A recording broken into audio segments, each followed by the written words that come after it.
Hello दोस्तों, let's crack में आपका स्वागत है। और 9 जनवरी 2022 का द हिंदू न्यूज़पेपर और उसका साइंस एंड टेक का पेज आप लोगों के सामने। खूब सारे आर्टिकल अच्छे हैं, लेकिन ये वाला जो देख सकते हैं इसे कोविड-19 से रिलेटेड है, ये वाला भी कोविड-19 से रिलेटेड है, लेकिन बाकी के आर्टिकल्स में से काफ़ी कुछ प्रीलिम्स के काम का भी निकल जाता है।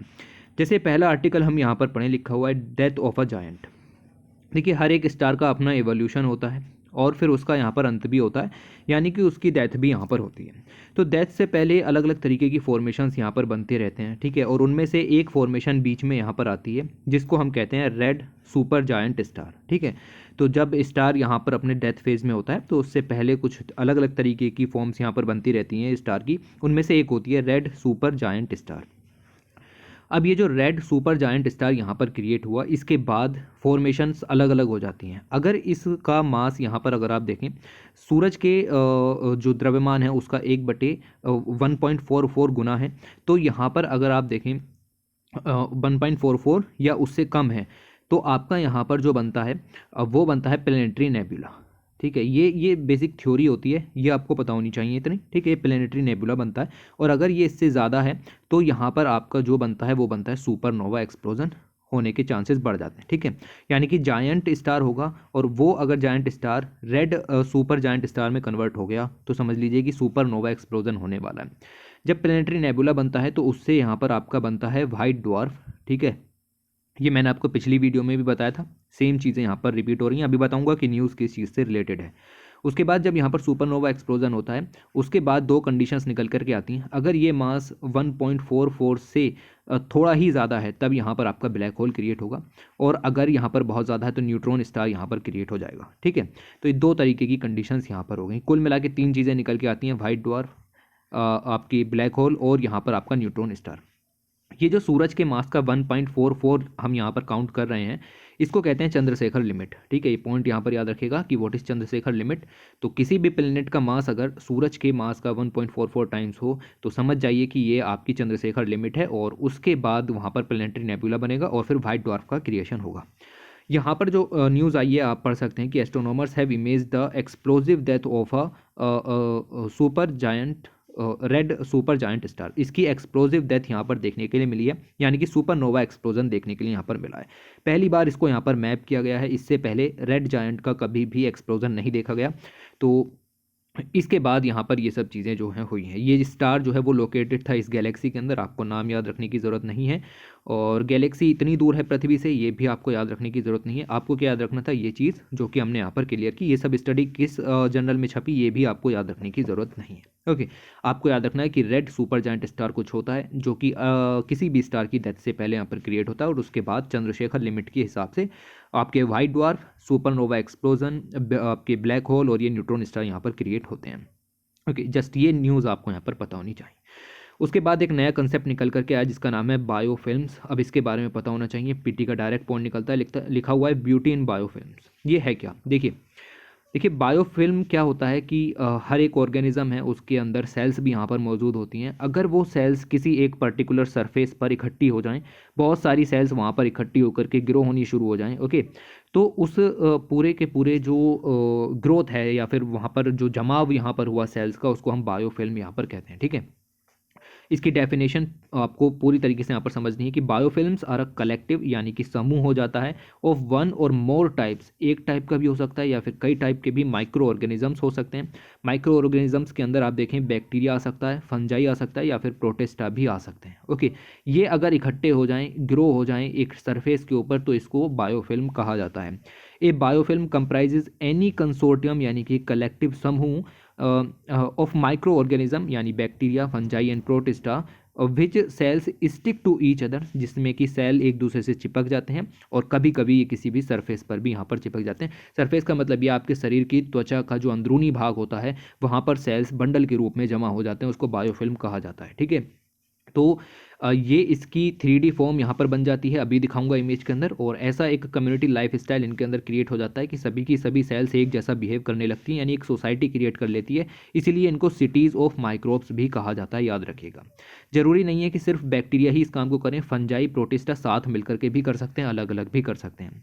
बायोफिल्म लिविंग सरफेस पर भी हो सकती है, नॉन लिविंग सरफेस पर भी हो सकती है। लाइक कहीं पर भी आप देख सकते हैं कि किसी भी इंडस्ट्री वगैरह के अंदर कोई भी इक्विपमेंट बहुत पुराना पड़ा हुआ है, उसके ऊपर भी बायोफिल्म्स क्रिएट हो सकती हैं। ओके, हॉस्पिटल, इंडस्ट्रीज, इन सभी सेटिंग्स में यहाँ पर देखने के लिए मिलेगा। Biofilms can form on the teeth of most animals, बहुत सारे एनिमल्स हैं उनके टीथ पर भी ये चीज़ें जम जाती हैं, इसको कहा जाता है डेंटल प्लेक। ठीक है, ये आप यहाँ पर याद रखिएगा। इससे क्या होता है, धीरे धीरे आपका जो दांत है, वो एनिमल का दांत है, वो डीके होने लगता है और गम डिजीज़ यहाँ पर क्रिएट हो जाती हैं। अब आप यहाँ पर देखिए कि बैक्टीरियल बायोफिल्म्स क्रिएट हुई हैं। ये हो सकता था फंजाई बायोफिल्म्स हो सकती थी, ये प्रोटिस्ट बायोफिल्म्स हो सकती थी। यहाँ पर बैक्टीरियल बायोफिल्म्स यहाँ पर देखी गई हैं, कॉम्प्लेक्स पैटर्न में डिस्कवर की गई। ओके, राइटिंग्स जो हैं, साइंटिस्ट राइटिंग इन सेल नाम का जो न्यूज़पेपर है वो उसमें यहाँ पर लिखा गया। ओके, और इसके अंदर पता चला है कि this suggest cell patterning during development is more ancient than known. Biofilms pervade a range of areas medicine to food industry, medicine से लेकर के फूड इंडस्ट्री में किसी भी सरफेस के ऊपर आपको देखने के लिए मिल सकती हैं ये बायोफिल्म्स। ओके, थोड़ा सा अगर हम और थोड़ा सा डीप में जाएं तो बायोफिल्म का फॉर्मेशन भी आप यहाँ पर देख सकते हैं। जब यहाँ पर आप इमेज को पढ़िए मत, बस सुनिए, क्योंकि आप बहुत डिटेल में पढ़ देंगे। ठीक है, यहाँ पर बहुत सारे अलग अलग तरीके के बैक्टीरिया, फंजाई, ये सब आकर के इकट्ठा होना शुरू हो जाते हैं एक सरफेस के ऊपर, और धीरे धीरे ये अपनी एक कम्युनिटी बना लेते हैं और इन द लास्ट ये इस तरीके से हो जाता है। अचानक से एक कम्युनिटी टूटती है और वापस आप देखेंगे कि यही सिलसिला शुरू हो जाता है कि सारे के सारे बैक्टीरिया, फंजाई सब अलग हो जाते हैं। जैसे ही ये यहाँ पर आपके गिरने शुरू होते हैं, किसी भी सरफेस पर जमाव होना शुरू होता है, तो ये एक तरीके का सब्सटेंस यहाँ पर रिलीज़ करते हैं जिसका नाम है एक्स्ट्रा सेलुलर पॉलीमेरिक सब्सटेंस। ठीक है, यानी कि EPS यहाँ पर रिलीज़ करते हैं। EPS जो है वो एक नेटवर्क है, इसके अंदर शुगर्स हो सकती हैं, प्रोटीन्स हो सकती हैं, न्यूक्लिक एसिड हो सकते हैं, okay, such as DNA type के, जिससे कि जो माइक्रो ऑर्गेनिज्म है वो एक दूसरे से स्टिक यहाँ पर रहते हैं। एक तरीके का पेस्ट गम के रूप में यहाँ पर ये EPS यहाँ पर कार्य करता है, जो कि इनको सरफेस से और आपस में चिपकाए रहने का काम करता है। इस तरीके से ये चीज़ क्रिएट होती है। बाकी आपको इसके अंदर डिटेल में कुछ नहीं जानना है। ओके, तो ये पूरा बायोफिल्म्स के ऊपर कोई भी क्वेश्चन आएगा आपसे छूटेगा नहीं, वैसे डिटेल में हमने यहाँ पर कवर कर लिया। एक ये छोटा सा आर्टिकल यहाँ पर दिया गया था, और ये दिया गया था अबाउट ओल्ड जो लोग यहाँ पर हो जाते हैं, उनके अंदर यहाँ पर दिया गया था एक्सरसाइज का ब्रेन पर थोड़ा सा असर। इतना सब पढ़ने की ज़रूरत नहीं है। ये दिया गया था हीट एंड फिश। इन्होंने यहाँ पर लिखा है कि किस तरीके से एक पर्टिकुलर फिश या फिश के प्रोडक्शन को यहाँ पर बढ़ाया जा सकता है एक हीट एनवायरनमेंट क्रिएट करके। ठीक है, इन्होंने क्या किया, इन्होंने एक पीरियड था आपका अगर आप जियोलॉजिकल टाइम स्केल को यहाँ पर देखें तो एक पीरियड आता है जिसका नाम है ईमियन पीरियड। ठीक है, ये ईमियन पीरियड आज से लगभग 1,25,000 साल पहले था। ठीक है, तो ये रहा आपका होलोसीन, जो कि लगभग 10,000 साल पुराना है। ओके, और इससे काफ़ी पुराना आपको दिखेगा, लगभग 1,25 लाख साल पुराना आपको दिखेगा ईमियन पीरियड। ये पीरियड क्या था कि इससे पहले ग्लेशियर्स थे, इसके बाद ग्लेशियर्स थे, और इस पीरियड के अंदर जो टेम्परेचर था वो काफ़ी तेज़ी से यहाँ पर बढ़ा था। ओके, तो इस पीरियड को इन्होंने यहाँ पर आर्टिफिशियली क्रिएट करने की कोशिश की है, इन्होंने रिकन्स्ट्रक्ट किया है उस वार्मिंग पीरियड को। ठीक है, इस पीरियड को कहा जाता है ईमियन इंटरग्लेशियल पीरियड। यहाँ पर ग्लेशियर्स आपके पिघलने शुरू हो गए थे। ओके, और उसके बाद फिर से यहाँ पर जमने शुरू हुए, और आप देख सकते हैं होलोसीन यानी 10,000 साल से फिर से यहाँ पर पिघल रहे हैं। ठीक है, तो ईमियन इंटरग्लेशियल पीरियड को इन्होंने फिर से यहाँ पर रिकन्स्ट्रक्ट किया है। इन्होंने कहा है कि अगर हम आर्टिफिशियली किसी भी प्रकार से अगर फिश यहाँ पर ख़त्म हो जाती है समुद्र के अंदर, तो हम ये ईमियन इंटरग्लेशियल पीरियड के तरह की कंडीशंस को क्रिएट कर सकते हैं और फिश के प्रोडक्शन को बढ़ा सकते हैं, ताकि हमें फूड यहाँ पर अवेलेबल होता रहे। तो ये सब तरीके की स्टडीज़ यहाँ पर जो हैं वो चल रही हैं, और इन्होंने बताया कि हम फिश के प्रोडक्शन को इस तरीके से बढ़ा सकते हैं। इन्होंने सैंपल्स जो लिए अपनी स्टडी के अंदर वो पेरू कोस्ट से लिए, जहाँ पर हम्बोल्ट करंट सिस्टम यहाँ पर बहता है और वहाँ पर अपवेलिंग वगैरह भी होती रहती है। ओके, तो वहाँ से ये जो सब सैंपल्स उठाए गए और उन सैंपल्स के जरिए स्टडी की गई। आपको पूरी स्टडी याद रखने की ज़रूरत नहीं है, 2-3 चीज़ें हैं कि आपकी हम्बोल्ट जो करंट है वो यहाँ पर पेरू के कोस्ट पर बहती है, और साथ ही ईमियन इंटरग्लेशियल पीरियड एक वार्म पीरियड था जिसकी वजह से ग्लेशियर पिघले और फिश का प्रोडक्शन बढ़ा था। ठीक है, तो ये सारे पॉइंट आपको यहाँ पर ध्यान रखने हैं।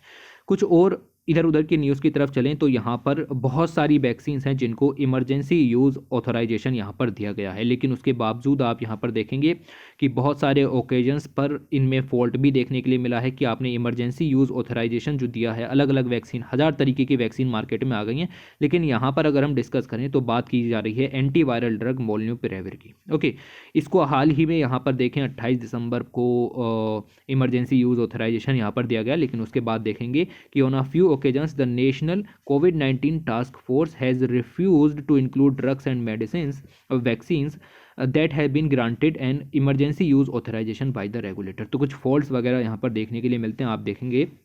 जैसा कि हम सिर्फ इमेज को पढ़ करके पूरी न्यूज़ को समझ लेते हैं, बस उतना ही यहाँ पर काफ़ी है। तो आप देखेंगे कि जो रेगुलेटरी अथॉरिटीज़ हैं उनमें एम्बिग्विटी देखने के लिए मिल रही है, ओके, और उनकी जो बातें हैं वो क्लियर नहीं हो पा रही हैं। और इन सब के बारे में भी आप देखें कि जो पब्लिक हेल्थ इश्यूज़ हैं या फिर ड्रग हैं उनके मिसयूज़ को लेकर के भी कोई दिक्कत, मतलब कोई यहाँ पर मीजर्स नहीं लिए जा रहे हैं। दिसंबर 28, 2021 को हेल्थ मिनिस्टर मनसुख मांडविया जी ने ट्वीट किया और इन्होंने कहा कि इंडियन ड्रग रेगुलेटर्स जो हैं उन्होंने ग्रांट कर दिया है इमरजेंसी यूज़ अप्रूवल, जो एंटी वायरल ड्रग है आपकी मोलन्यूपिरेविर, इसको ऑथोराइज कर दिया गया जनवरी 5, 2022। और यहाँ पर आपके doctor Balram Bhargava, director general of ICMR, इन्होंने कहा कि molnupiravir has major safety concerns. तो आप देखिए ये इमरजेंसी यूज़ ऑथराइजेशन जो दिया गया इसको यहाँ पर चैलेंज किया गया by doctor Balram Bhargava, okay. तो मेजर सेफ्टी कंसर्न्स निकल करके आए, उन्होंने कहा and was not included in the national protocols, और इन्होंने कहा कि कोविड-19 को ट्रीट कर सकती है, इसके लिए इसको नेशनल प्रोटोकॉल के अंदर भी इंक्लूड नहीं किया गया था।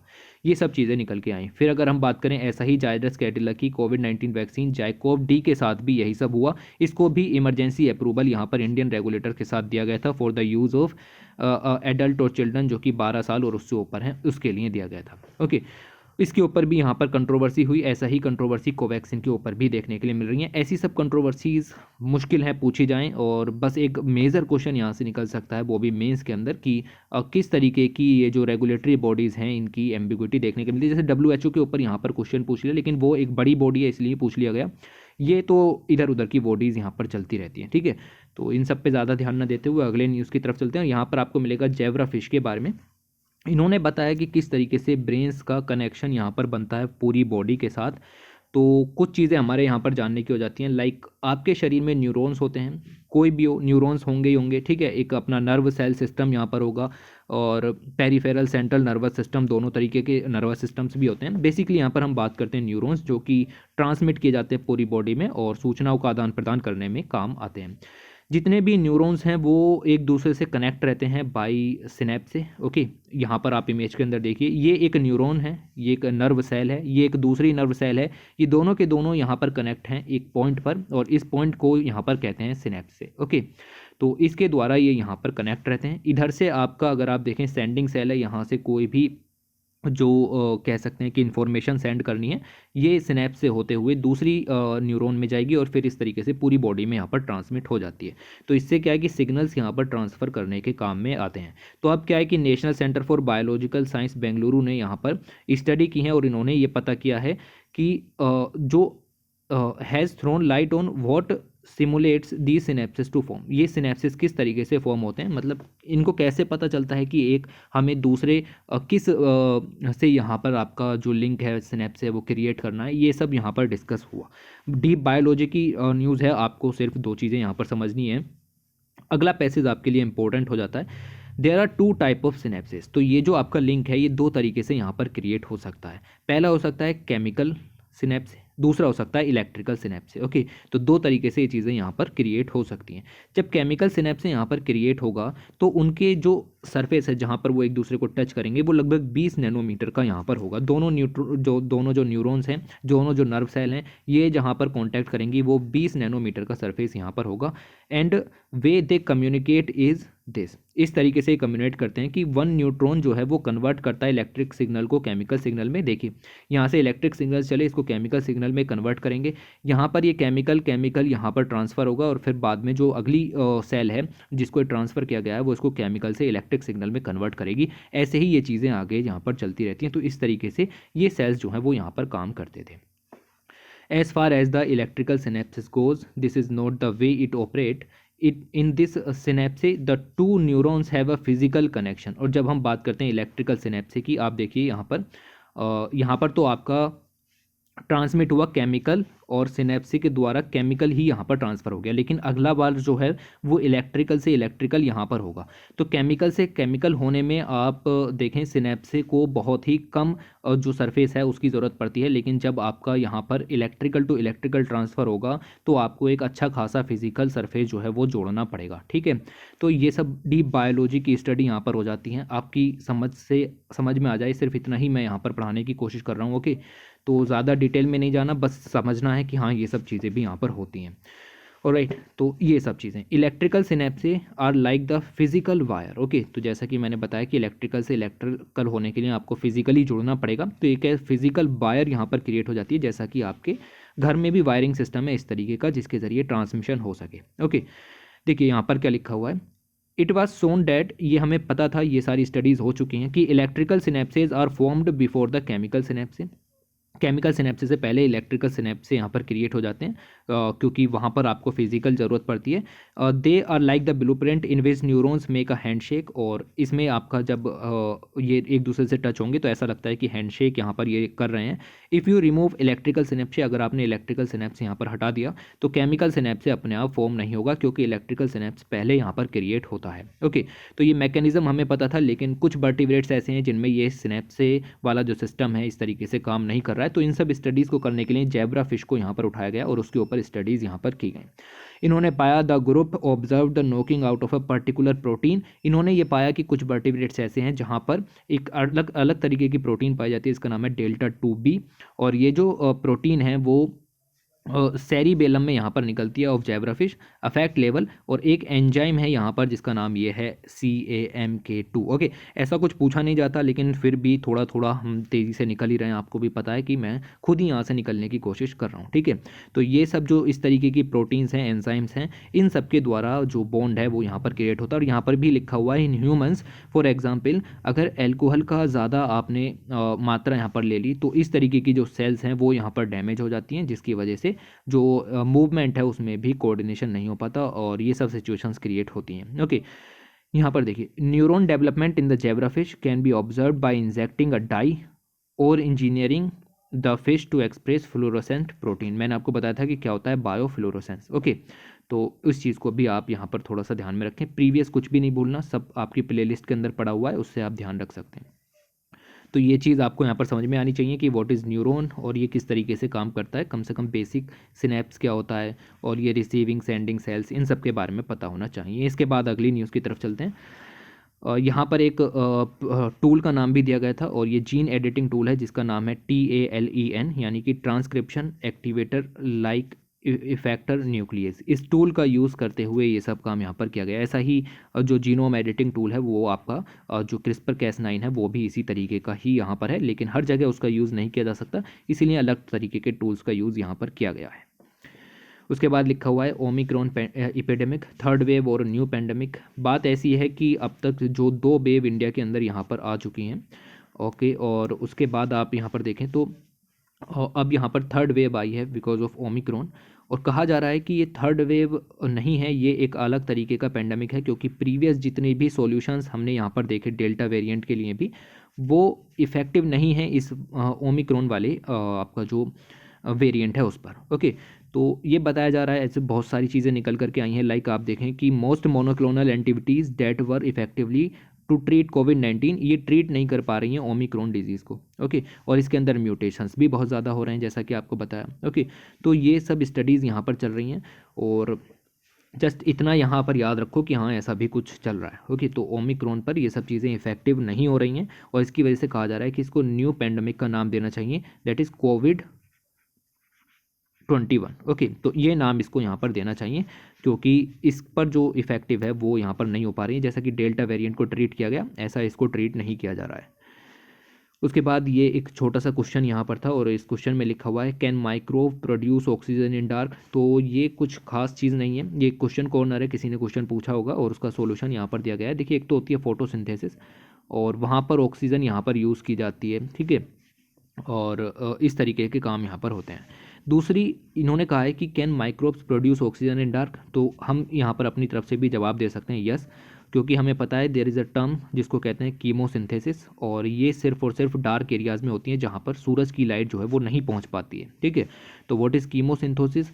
अगर आप डीप वाटर में चले जाएँ, किसी केव वगैरह में चले जाएँ जहाँ पर बहुत ज़्यादा अंधेरा होता है, तो केमिकली फॉर्म यहाँ पर जो है वो माइक्रोब जो है वो केमिकल रूप से आपकी फोटोसिंथेसिस नहीं कह सकते, उसको कीमोसिंथेसिस नाम यहाँ पर दिया जाता है। वो कीमोसिंथेसिस की प्रोसेस करते हैं जिसकी वजह से वो अपना फूड वगैरह यहाँ पर क्रिएट करते हैं। तो इतनी बात यहाँ पर लिखी हुई थी। फिर इसके बाद इन्होंने ये भी लिखा है कि एक आपकी होती है नाइट्रोजन साइकिल। उस नाइट्रोजन साइकिल के अंदर आप देखेंगे तो अमोनिया ऑक्सीडाइजिंग बैक्टीरियाज यहाँ पर पाए जाते हैं, जिनमें से कि एक होता है नाइट्रोसोपोलिमस मैरीटिमस। ओके, और इसके कुछ कजिन्स भी होते हैं, इनको अमोनिया ऑक्सीडाइजिंग कहते हैं, और ये नाइट्रोजन साइकिल में इंपॉर्टेंट पार्ट प्ले करते हैं। ये भी ऑक्सीजन की ज़रूरत होती है, तो इस तरीके से ये भी डीप में आपका जो नाइट्रोजन है उसको ऑक्सीडाइज करने का, अमोनिया को ऑक्सीडाइज करने का काम यहाँ पर कर सकते हैं। अमोनिया एक नाइट्रोजन की फॉर्म है। ठीक है, ये तो आपको पता ही होगा। तो इस तरीके की चीज़ें भी यहाँ पर दी गई हैं। ये क्वेश्चन है, और कीमोसिंथेसिस के बारे में पता होना चाहिए। ये केव्स में हो सकता है जहाँ पर भी बहुत ज़्यादा अंधेरा होगा, वहाँ पर ये चीज़ें होंगी, जैसे डीप ओशन के अंदर कीमोसिंथेसिस की प्रोसेस की जाती है ऑर्गेनिजम्स के द्वारा। ओके, तो इतना आपको यहाँ से पढ़ना था। ये हमारी लास्ट स्लाइड है और हमने इसमें काफ़ी कुछ जाना, काफ़ी कुछ इंपॉर्टेंट था। लाइक ये वाला आर्टिकल अच्छा था, जैब्रा फिश वाला, और ये सब जो बायोफिल्म्स वगैरह के बारे में पढ़ा, ये भी सब अच्छा है। ओके, तो इसी के साथ वीडियो को एंड करते हैं। Thanks for watching, take care.